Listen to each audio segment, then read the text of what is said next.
Hello, and welcome to the second of our Easy Listening podcasts.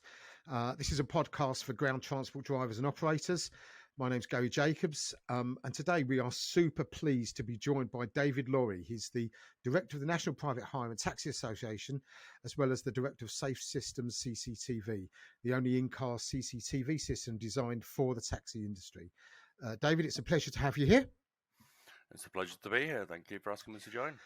So we'll give you a little bit of background, and then we'll go into some questions. Now, this is the second in our podcast selection. So just to give you an idea of the format, we've got some industry questions. We're going to really push you to find out some interesting stuff about the brilliant work that you do. But also we've got a little quiz partway through. And we've got the now famous Easy Tax quiz at the end. So, which we so far we haven't got 100% on anything, which is great. So David has been the director of the NPHTA National Private Hire Taxi Association since March 2020, representing the taxi and private hire industry throughout the UK. He's the former chair of the Rosendale Taxi Association, and went on to develop Safe Systems CCTV from the ground up, turning the idea into a nationally recognised and approved public and driver safety enhancement device, now approved by over 50 local authorities. David himself was actually a taxi driver for over 20 years, from 1998 to 2018. So, David, taxi driver for over 20 years. What was the biggest problem you faced as a driver, and how did this inspire you to chair the NPHTA? The first problem we had was lack of unity, lack of solidarity between the industry. People are very quick to moan and gripe and take to Facebook and complain about the things that the issue that challenge them or they're not happy with. But they're not very good at standing together and doing anything constructive about it, only moaning. So that's why I also found there was a lack of representation or overall representation within the industry. People are very quick to create something just to have their own individual voice rather than represent the trade as a whole. So that was the first thing that I decided, that I identified, and I thought, right, okay, so we need to have a more broad spectrum of representation, and we need to find a way to bring people together. The second challenge that I found was if drivers are attacked or abused or robbed or anything like that and they call the police might not bother turning out at all. And even if they do, it's very rare that they offer any support or consolation or take any action based on the fact that there's no evidence. And yet, if those attackers were to abuse the drivers and report the drivers to the council, invariably the drivers lose their badge based on lack of defence, and that's what created that's what led to the development of safe systems to change that. So those were the two things that I saw needed to change, and that's what I decided to do. Yeah, I mean, we all know that drivers are very vocal on social media, and I think it comes naturally, because if you're sitting in a car and you're waiting for jobs and everything else, the easiest thing to do is to look on your phone. But I think it was the need for people to have a single voice has always been an issue there, and I think we're actually now coming to an age where operators and authorities are recognising the validity of actually putting the driver's well-being first. I think it's remembering that these are human beings doing a tough trade. So I think it's about time. It is about time, and it's got to be said that there are an awful lot of extremely good councils out there that do.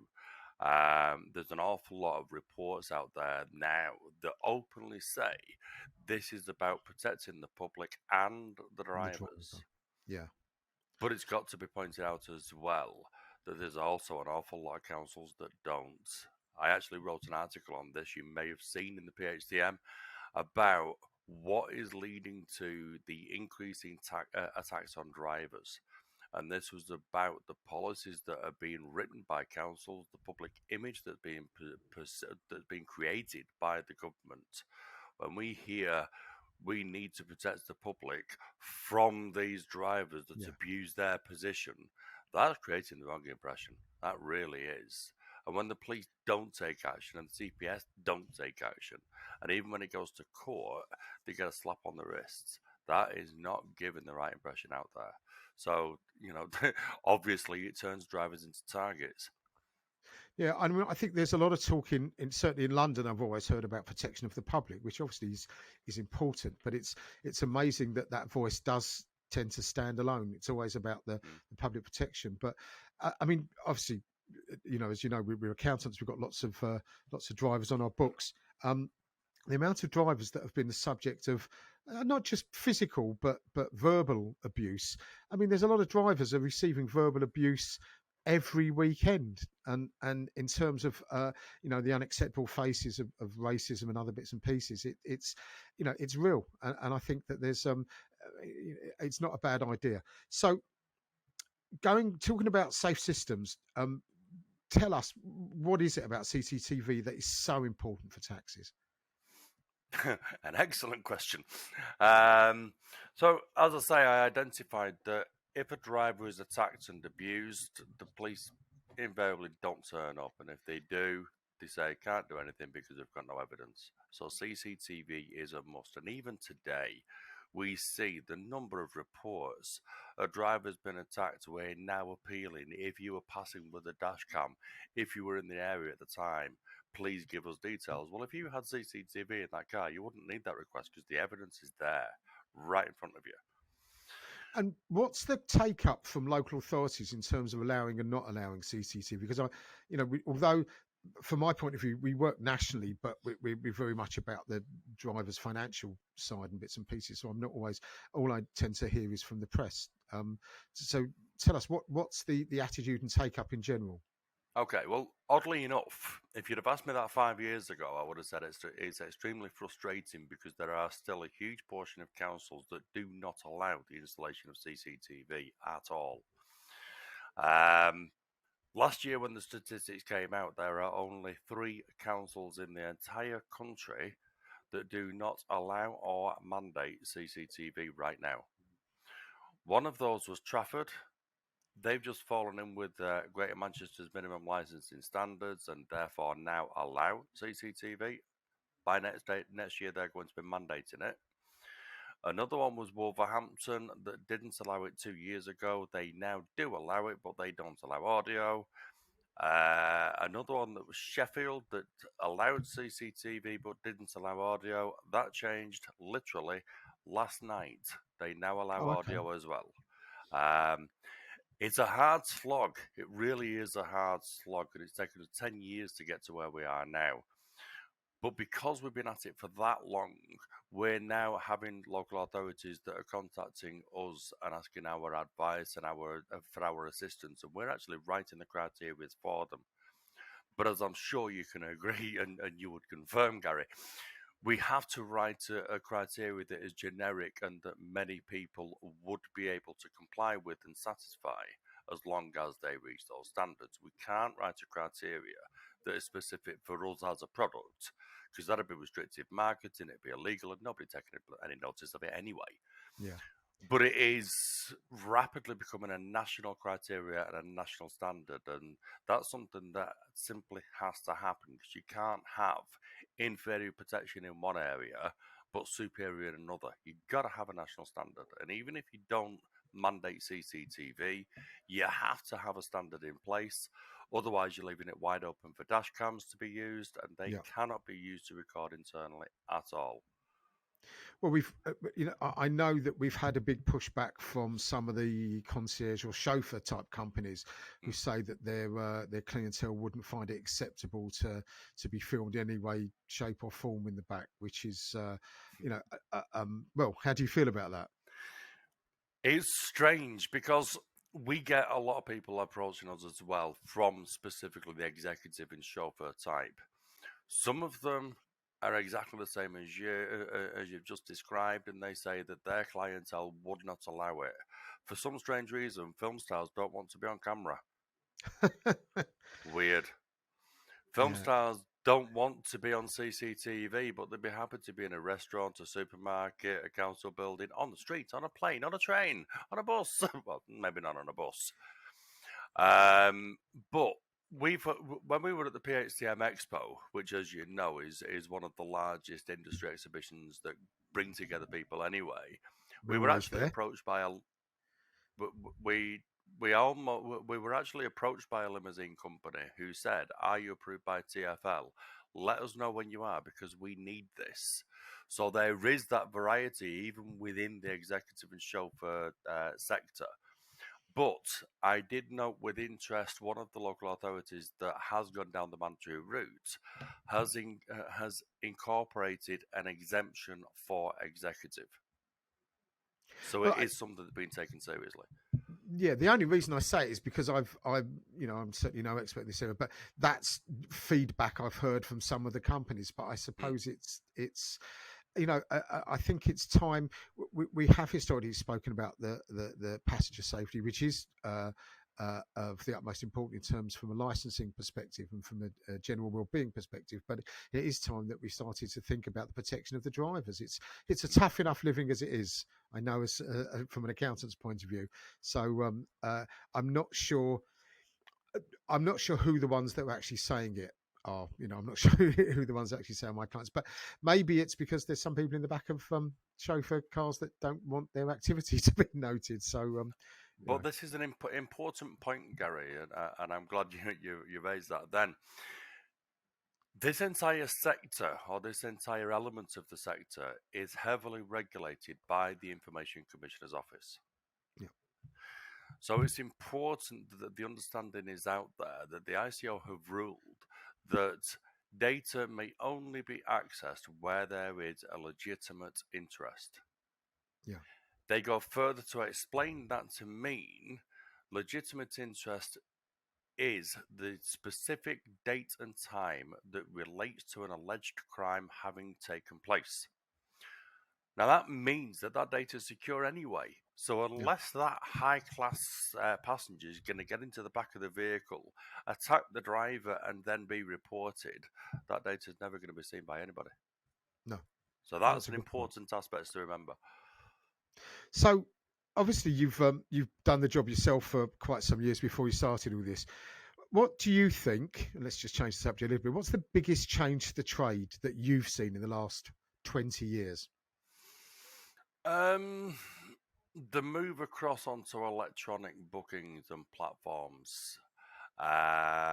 It's seen an upgrade of the, let's say, larger operators. It's in the amalgamation of a lot of operators, um, but it's also had a negative impact on a lot of the one-man bands because, of course, it's not worth it to them to buy into booking platforms and have an app because they're only a sole trader. So that has had an impact, and I think a lot of it as well has created this false perception that everybody gets a text message now when you book a vehicle, Yeah. because nobody in the world has ever lost their phones. Nobody in the world has ever had a flat battery on their phone, or has ever had poor signal, and nobody has ever gone to a pub landlord or a hotel receptionist and said, "Can you book me a taxi, please?"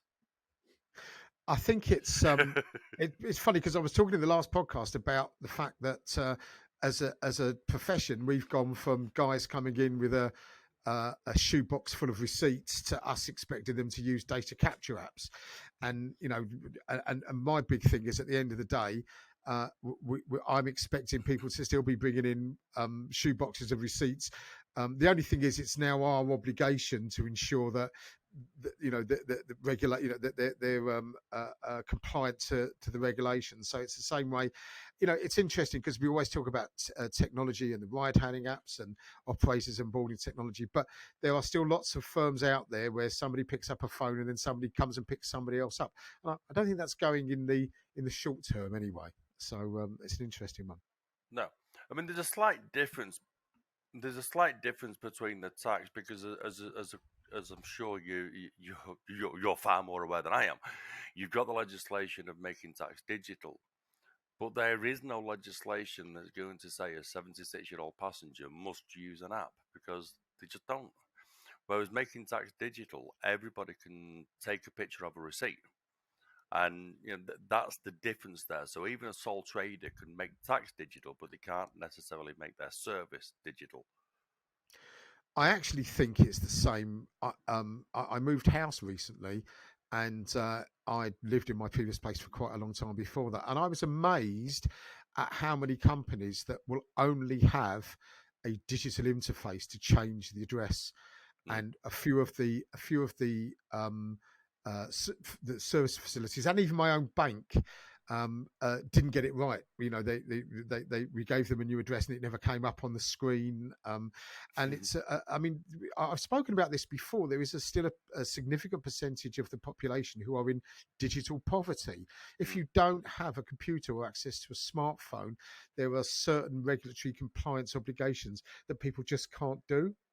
And I think it's it's I don't want to get too far off point here, but there are people that are left in terrible communication and digital poverty because they don't have access to it. And actually, elderly and vulnerable people are significant users of ground transport.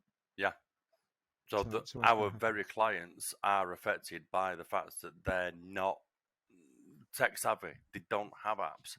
We still have people that don't even have a mobile phone, let alone a smartphone. no, absolutely. Right, we're going to we've done some business bits. We're going to do some icebreaker questions now. Run for the hills. So here we are. This is. I've got a couple of questions for you. For the real, we're going to find out who the real David Lawrie is. So, do I know who that is? It's questions, not therapy. Okay. If you could be an expert in anything that you're not already an expert in, what would it be? So we know that you are expert in many, many things and you have to be doing what you do. But if you could suddenly become an expert in something that you're not already an expert in, what would you like to be? What would you like to know? What would you like to do? Is this a desired knowledge base or... Yeah, if you'd like to learn something in detail and to be considered an expert on, outside of everything you already know, what would it be? If I could switch a button. If you could switch a button, if you could press a button somewhere and instantly give me the ability to do something, please make me multilingual. Oh, okay. I would love to be able to understand far more languages than I already do and speak fluently in them. And it would make my life a heck of a lot easier, not only within the industry, but with my wife and her family. Well, unfortunately, that's the great British disposition, isn't it? Our inability to learn languages beyond our own. Well, I'm afraid we can ask the question, and it was a very good answer, actually. What we can't do is actually grant you it. So I'm afraid you're just going to have to continue speaking loudly in overseas restaurants. So I'm sorry about that. And slowly, in the same slowly, words. Cup of tea. If you had to be anything other than what you are in your career, what would it be? So if you could, once again, if I could flick a switch and you could be any other career but the career you're in, what would it be? In all honesty, probably a doctor or a surgeon. Cool. Because the only thing I like doing and the only thing I take satisfaction or pleasure in doing is helping people. So when I first left the kids' homes, my first role was in nursing home, where I was helping the elderly and those with special education needs get into school and things. And now, of course, I'm helping those that don't have a voice within the industry to speak up. So if I wasn't helping people in this role, I'd like to be able to do it in a medical role. So cool. Yeah. No, that's once again, that's actually spot on answer. And okay, what did you want to be as a child? What career can you remember what you wanted to be when you were younger? My only desire as I was growing up or being dragged up through the kids' homes was to turn the tables and be on the other side and help kids and be one of the carers in the kids' homes. I couldn't do that because I didn't have the money to go through university, and that's why I went into nursing. But yeah, the only desires I ever had or working roles was to work with people, helping people, and to work with cars. And I'm now doing both. Yeah. So you're basically you're living your dream. Yeah. All I want to do is be taller, but never mind. I'd like to I'm earn more not money normally lost doing for it, words, but but in it's a fact, I'd like wonderful to earn thing some to say. money So, doing it. But there you go. You okay, let's talk about some big subjects then. We've had a few light ones. Driver shortages, and you knew we were going to get to that eventually. I had to sit through another meeting recently of a well-known trade association, and of course, it's, to be fair, it's the thing that's on everybody's lips. I mean, I can tell you now. This is the Gary Jacobs opinion, which is, I've spoken to quite a few operators, and they are, you say to them, well, how's business? And they're all busy. Everybody's very busy. But the one thing everybody then comes back with is, I just wish there was enough people to fulfill. So, as far as you're concerned, what can the government and local authorities do to help drivers? What can we as a trade do to either bring more drivers in or help drivers come back to work? Because where did they go? I note your interesting sidestep there to avoid mentioning which group. We do actually work with them anyway, but it's fine. I love everybody. You've got to remember that. Yeah. And we all love you. But yeah, I mean, we've been within the government bodies. I've been on BBC radio and press interviews, and the subject of driver shortages have come up within all of them. And the other trade reps, and again, I'm not going to mention anagrams, other trade reps and I have been made presentations side by side on the very same subject. Yeah. And you're right. Operators will say, on one hand, we're busy. It's great. We've got loads of work coming in. But that very same statement is a double-edged sword. They've got too much work coming in and not enough drivers to cover it. So there is a huge driver shortage. What caused it? COVID, I suppose. The drivers had to find a way to put food on their table and feed their families and pay their mortgages. So they went into deliveries and food deliveries and takeaways and courier work, and they're not coming back. You leave a local authority where you have them breathing over your shoulder and you can lose your license at a moment's notice based on a report.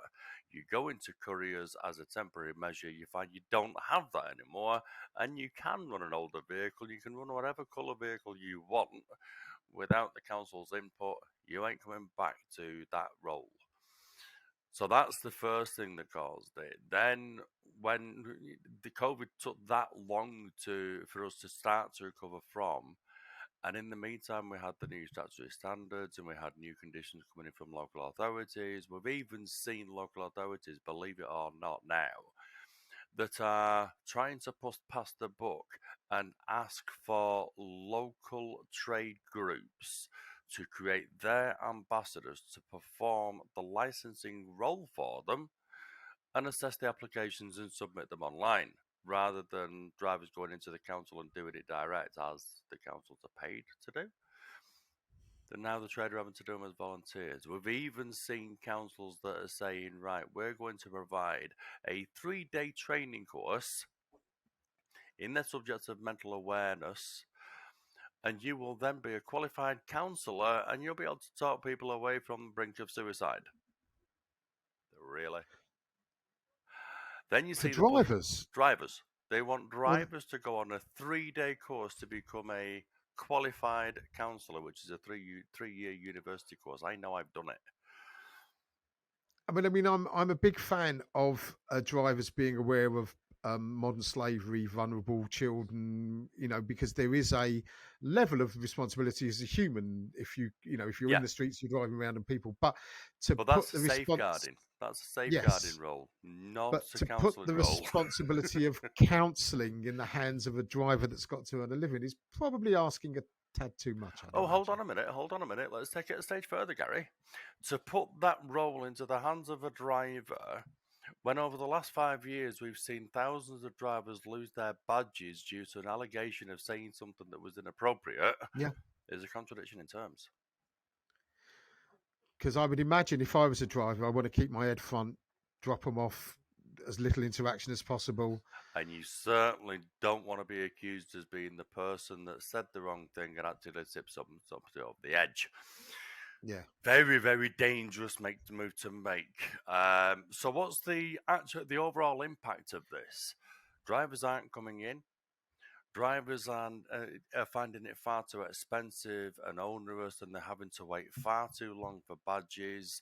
So they're not coming into the trade. So the driver shortage is going to stay unless the local authorities do something about it and start to encourage people back into the trade and incentivize it. Yeah. What's the immediate right here, right now effect? As we've just touched on, you and I, operators wish they had more drivers. They can't get the drivers to cover the work, which means that when Lawrie the Lout is out there on the Nag's Head on the corner of the side street waiting for a taxi for an hour, and he's chucking it down and he's wet through with his wife, who's scantily clad and ripping his ear off because she's cold, he's going to take it out on the driver, and the increase on a tax is reflective of that. Drivers are being attacked far more now than they've ever been, and that is even more of a discouragement to get into the trade. I think there's been a lot of issues with service workers across the country. We've seemed to have come out of this pandemic quite angry Mm, in many cases, and I think it's an issue for all people. But I across certainly the think, I board. mean, I remember the days, just shows how old I am, when there was a big issue with the fact that the police I'm a London boy from East London, so, and I remember in the early days, the big thing for the police were, let's get people off the streets when the pubs shut, when the clubs Mm, shut on a Saturday night. yeah. And what it meant was it was open season for unregistered drivers. And let's be very clear. We're not talking about our private hire brothers that are out there doing the job and everything else. These were unlicensed guys. And it was actually stopping the police giving priority to getting people off the street into any car whatsoever, and actually starting for them. I'm talking a long time ago now, but actually start to recognise the validity of ensuring that those people who normally were in a drunken state or whatever were actually getting into a properly licensed vehicle. Mm. And I remember that it was quite a journey for the authorities to actually understand the need to that we've got to temper the need to clear the streets with the need to actually have the right people in the right vehicles suitably Well, registered.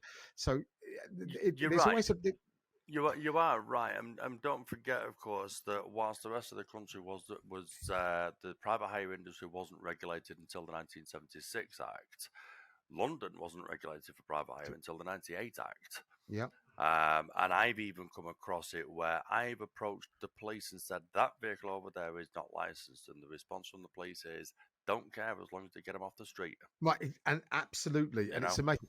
So there's obviously going to be a drag in terms of any authority or legislative body, regulatory body, is going to accept the fact, and especially unfortunately when it comes to the driver protection. mm. So it's a difficult one. Um, so here we go. Let's look at the next thing we're having, and you're going to like this one because we've done our research. Oh. Um, David, you were a critic of the Manchester Clean Air Zone. Tell Yeah. us, yeah, you knew I was going to go there. Tell us more about your work with changing this legislation. Right. Okay. There's a lot of things that took place within the Transport for Greater Manchester Clean Air Zone, which was the largest charging zone in Europe, not just the UK, in Europe. It was 562 miles, I think, wide. Wow.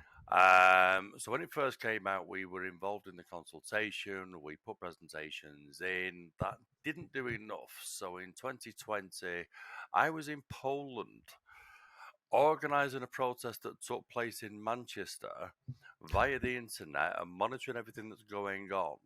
And then that protest involved many members of our organisation, and I'm avoiding the anagram, And others. and others, including the Hackney industry and the Hackney drivers as well within Manchester, and that culminated outside of Andy Burnham's office.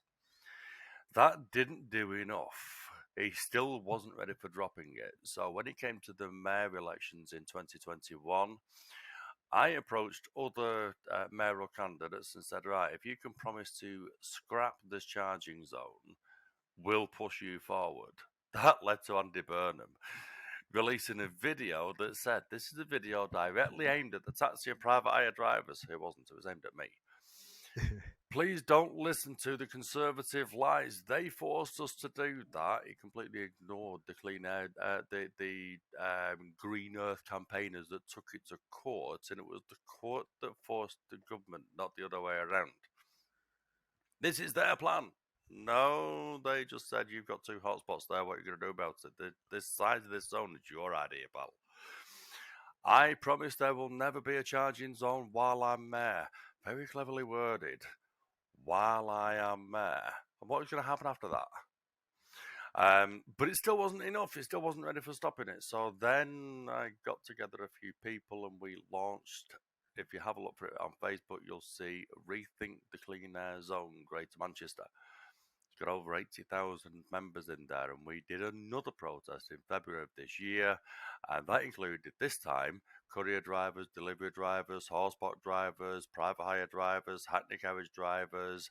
It was a biggie, and we were all over, including my all-time favourite was a quote with Manchester Evening News where they quoted me as having said, unless they can show us how they're going to erect a big steel dome right around that entire radius like they did in Springfield in The Simpsons and suck out the dirty, dirty, horrible air with nice big clean fans that are pumping in the so lovely clean air, what they're exactly doing with the money they're taking out of drivers' pockets. How can they justify taking that money, which is then actually going to undermine the ability of drivers to upgrade their vehicles because you're taking the money off them? So then I did another podcast similar to this with a couple of MPs who then went into Parliament and made announcements in parliamentary question time. And then Andy Burnham said, I've told the government it won't work and I need to reassess it. No, you didn't. You were summoned by the government to answer for why the hell you were getting so much public backlash from this. They gave you a little bit longer. As a result, the Clean Air Zone in Manchester, that was another one. He kept saying, the taxi and private hire drivers are objecting to clean air. No, we're not. We're objecting to a charging zone, pal. We all want clean air. If you want to give me an oxygen mask to drive around with, great, give it. And I'll pay you for it, no problem. But unless you're going to give me that oxygen mask for that clean air and all of my customers and all my community, no, stop taking money out of my pocket. It's not going to do anything. It's not going to achieve anything. We create clean air in Manchester and then the wind blows from Scotland and you suddenly got dirty air again. Sorry, Scotland, that wasn't implying that Scotland's got dirty air. But it was the example. The clean air zone is only valid as long as there's no strong wind. It's by the same as, I suppose, so's dirty air, I suppose. Works both ways, I suppose, doesn't it? Yeah, I was going to say. So yes, it's now changed into a clean air plan, which is a non-charging scheme. Result, jackpot, happy days. Let's see if we can get it rolled out elsewhere. Yeah, but that's and that shows, and it actually just shows the importance of representation, the importance of somebody actually taking up a voice for it. So interesting. Yeah. So here we are. Let's look to the future. Now, obviously we've spoken about this. I did the whole big tax checks warning that obviously we are now in that environment where drivers, in order to get their license to relicense, have got to go through a tax check in the gov.uk. The conditionality check. Well, it's funny because when I was on the original, I actually looked at my original emails when I went to the HMRC committee when they were first talking about how to do it, and they called it conditionality.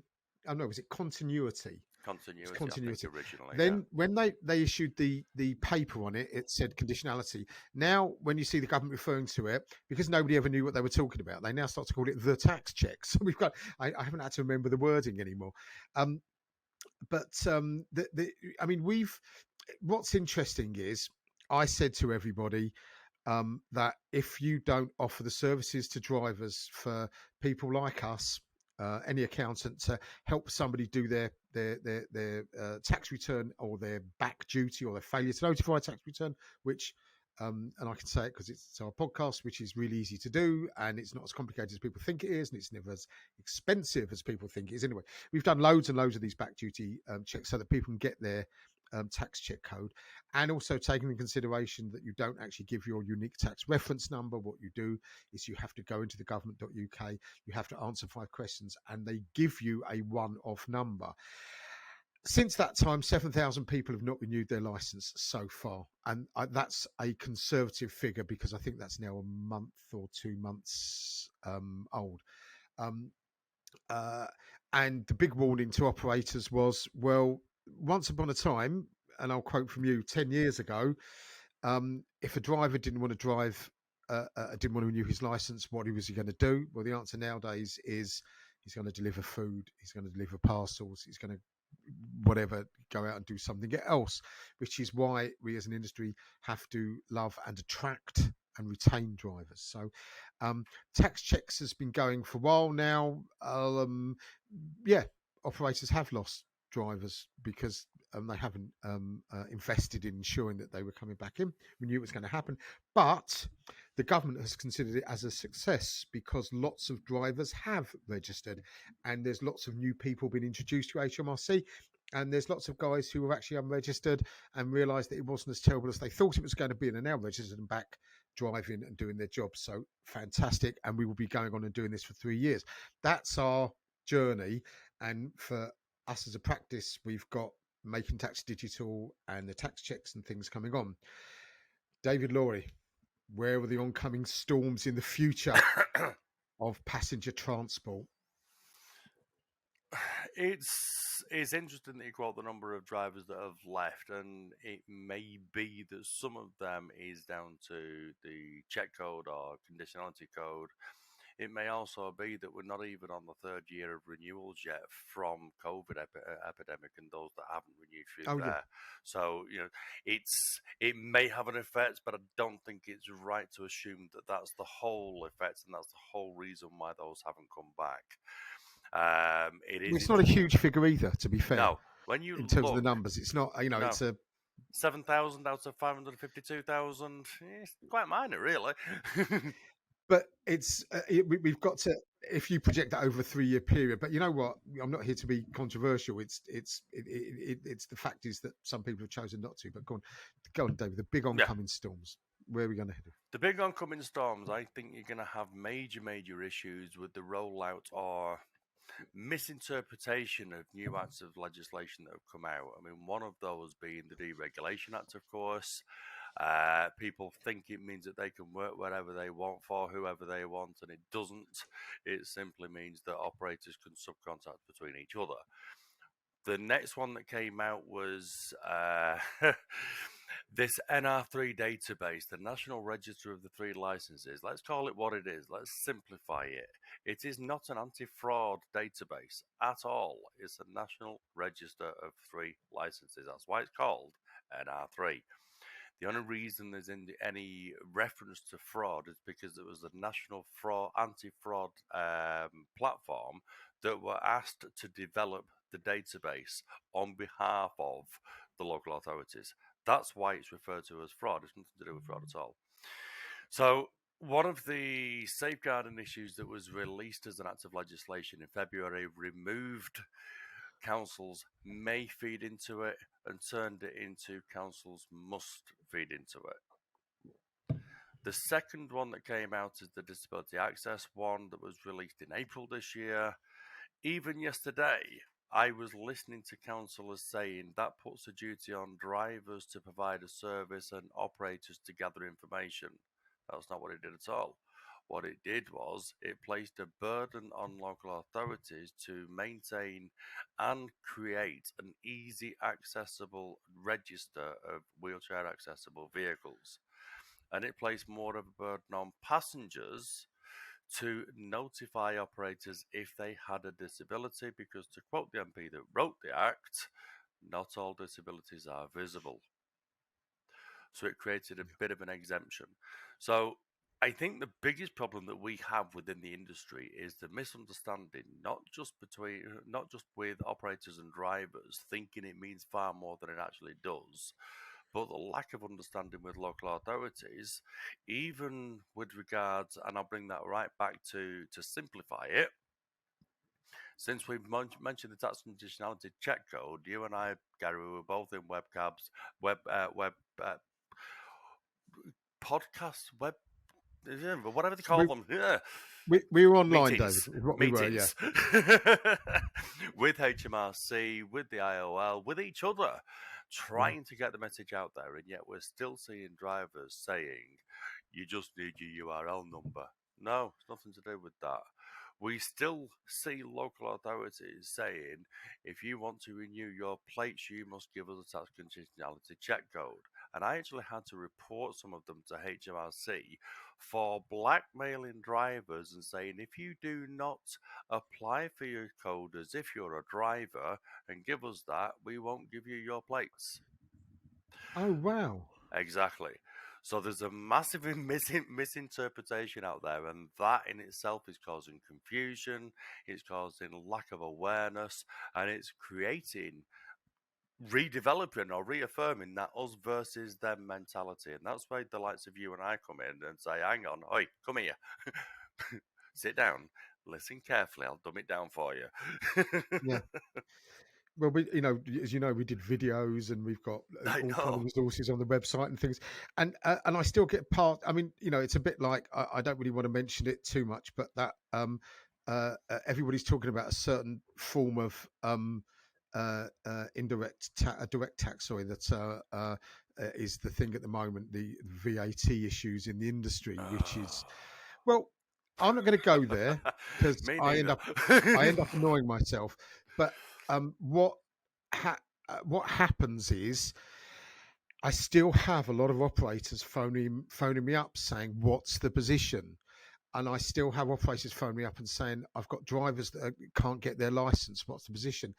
And I think to myself, you and I, we went a long way to try and help people to understand issues in the industry, and we try and get out as much as we can do, but we actually need a bit of helping hand from from the government, really, because one of the things that, if you remember, some of the podcasts that some of the webinars that we did, we were doing them to licensing officers who also, to be fair to them, were not informed properly of what their expectations, obligations were. So, when new legislation comes in, it shouldn't be a dirty secret. And I think that's the problem. But how we persuade our legislators to do this properly, I don't know. HMRC. We're talking about making tax digital. You mentioned before. I'm off to some of the big accountancy conferences coming up. They're now talking about putting it back again. I mean, I don't know if it's going to happen. I hope it doesn't, because we just need to do it and get on with it. But they're now saying maybe we should be putting it back. So I get the idea the government's got enough on its hands. So there we go. Well, I think installing the revolving door at number 10 kind of didn't help. No. And this is a discussion I had with the Joint Air Quality Unit on the subject of the clean air zones, because I was saying, oh, we don't know what's going to happen with this yet. We don't know what's going to happen with that yet. The same with the Department for Transport following their consultation on the new government best practice guidance. The consultation ended on the 20th of June, and we're still waiting for an update.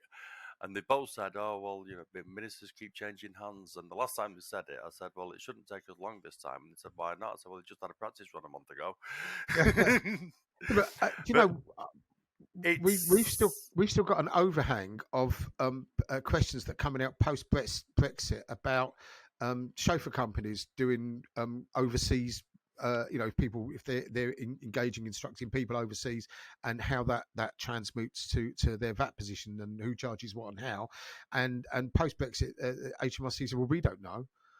And so there's loads of accountants still sitting around waiting for them to say what they do know. So we're not the only industry that's scratching our head post a big thing, but no, because we did have a new prime minister for a while, didn't we? we Can't did. remember her Should we just call her her? Yeah, name. let's stick with her. But yeah, I mean, I don't like to get involved in politics, and if you'd have asked me 20 years anything about politics, I'd have just gone not interested. I've got just as much interest in that as I have in football. But within our role, we have to watch what's going on in politics. Whether we agree or not, whether we sit on the fence or not, is besides the point. We just have to analyze what comes out and then translate that, which reverts back to the ability you offered me earlier on, then took away. You make me multilingual. To be able to Well, translate from legalese to councilese to gobbledygook and then into simple English that we can all understand. I think we're now in an age where politics is actually taking money out of our pockets, so we have to politic. That's the Yeah. truth about it as an industry. Yeah, So I mean, with it's interesting about the current case, let's call it that. HMRC were actually in one of the recent regulator stroke industry meetings. Did that very well, avoiding any anagrams and, and yeah, names, didn't they?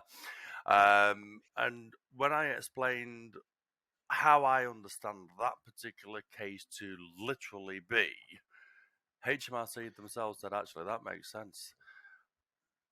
But we're all watching, and how is it going to affect them? What does it mean? What is it about? Well, it's about two letters. You put those two together, and they make such a small word with a huge meaning. If. yeah, If my yeah, cat and barked, she'd be a dog. absolutely right. And I think it's without falling down the rabbit hole that is that Yeah. there is a lot of ifs at the moment, and there's nothing wrong with preparing for. Okay, so let's say you're talking about VAT on fares. It's an if, Mm. but we've got to be ready. We've got to be prepared if it is an if, and also the government have said that they will look at taxation on fares. They're going to look at it. They're not necessarily going to do anything about it, but they might do. I think that there is nothing wrong. The advice that I'm giving out at the moment is to stay in the holding zone because it's no. I wouldn't overreact. We need to react appropriately when we know, but let's get the case over and let's see where we've gone. So Well, they yeah, I are. think it's The judge is hoping to release their judgment before Christmas, which is only a month away. But they did say within 6 months, but they were hoping to have it before Christmas. And you get people out there saying, "Oh, why isn't David Lawrie getting involved?" Well, it's not about David Lawrie. It's about having that voice. And if there are people that have put their names forward, including members of ours, including one of our board members, yeah. it doesn't need to be about David Lawrie. It doesn't need to be about the anagram that I represent. There is representation out there. We agree with that representation. Let them run with Yeah. it. And let's just, as you say, let's be prepared. Let's do another podcast following the results of the judgments, and let's analyze exactly what that judgment means. And I always get in trouble for saying this, but let's see if it actually leads to legislation, which is very different than a court result. And I've said this before with the Uber case in London and the definition of principle and all the rest of it. There's a very big difference between recognition in a lower tier court, recognition in an upper tier court, and it making legislative process, which we know in this country takes quite a long time. And but that's we're getting into, as I say, it's a rabbit hole we can fall down. Let's lighten the mood now, and we're going to get back to finding out who the real David Lawrie is. So. We've got one more icebreaker question before you have to take the easy listening quiz. Here we are, David. Obviously, not going to happen within but it's your last meal. They're just about. They've just made trade associations illegal, so they'll be hanging you tomorrow in a good way. Oh well, never mind. What would it be? Your last meal: starter, main, dessert, and you get a choice of 2 drinks.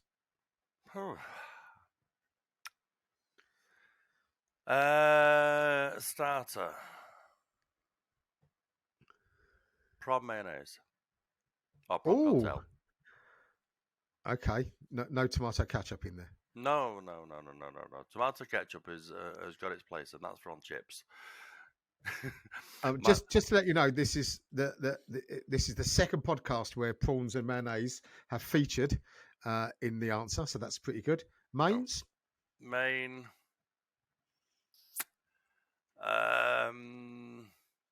Quite difficult because I'm actually a vegetarian. I can do wonderful things with aubergines, but that's for a different podcast. That's for Gene as well. Oh, different gene. Right, okay. I think I would probably go because I remember a Christmas meal that I went to, and I decided to really treat myself. This about 25 years ago, and I had halibut. Oh, halibut! Look at you. So I And may, I mean, if it was going to be an all-out treat, I'd probably go for something similar to a halibut again. I'm a big fan of the halibut.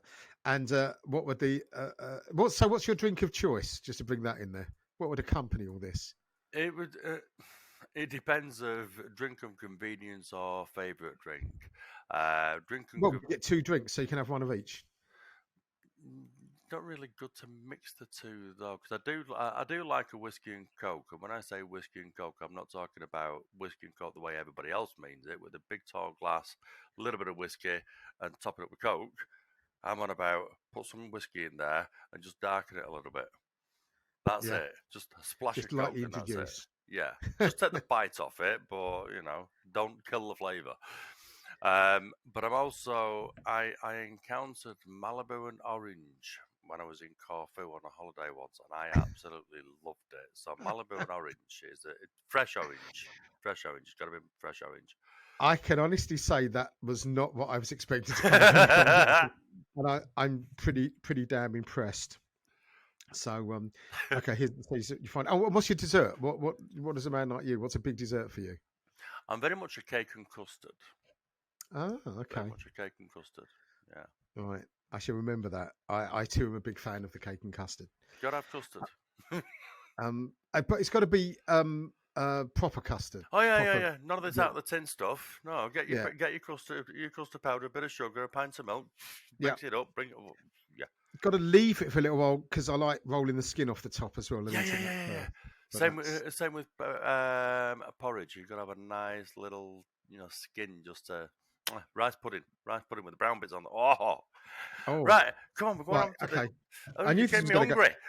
Well, that's okay because in the last one it was all champagne and Black Forest Gatto, wasn't it? So we're getting right down. And here we are. We're going to go with the with finally there's the Eazi quiz, which is how much do you know about Eazi tax? We're testing all of our people. We're not expecting anything. So well, we haven't done your homework, and we're not expecting anything. So my favourite one was here's the simple one because people always get this wrong. What year was Eazi Tax formed? And this is any iteration because we used to be called driver tax, I think, as most people know. So how long have you been around? Wasn't it towards the late 80s, 86, 87? I wish I'm not that old. Not a bad guess. We were actually started in 1996. A lot newer than I thought. I thought you were around a lot longer than that. You say you've Well, created an impression.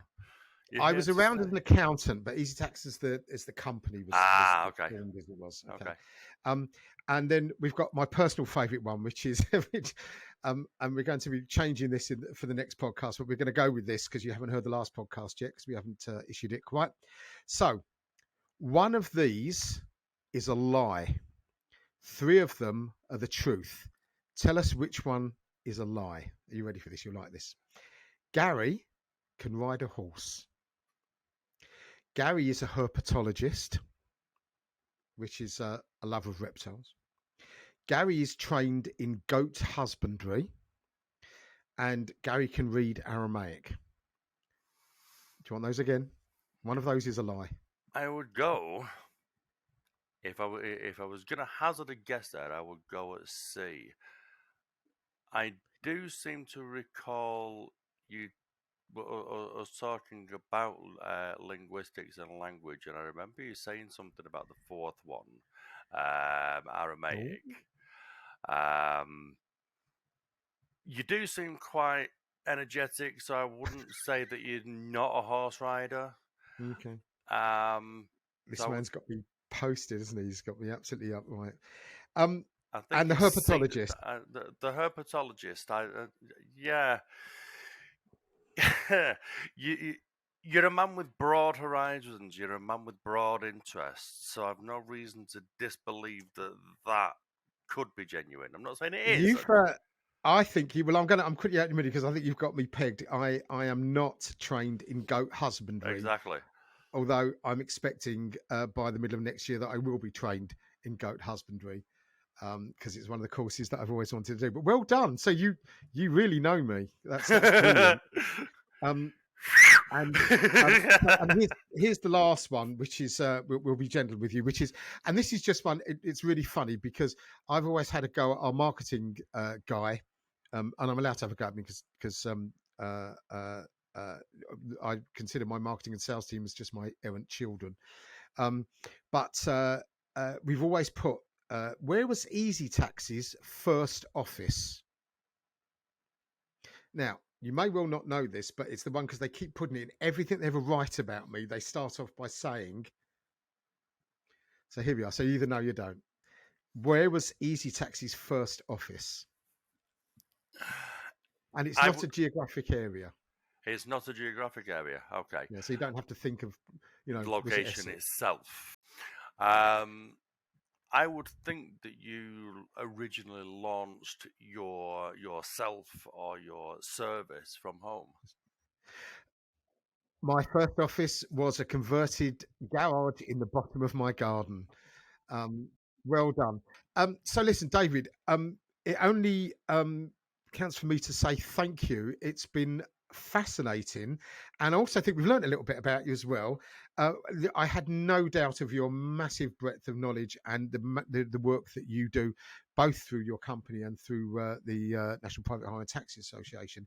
Thank you very much indeed for your time, and I think we're going to have another podcast after the results of the thing. I'm sure we'll have plenty to say, but thank you very much indeed for your time. Thank you for inviting me, and I remain available at any time if you want to discuss or you want to do another one of these, even a multiple one. I'm here to help in any way I can. Always have been, always will be. It's who I am. It's my mantra. It is. Thank you very much, and a deserved match as well. Thank you. All right. Thanks very much.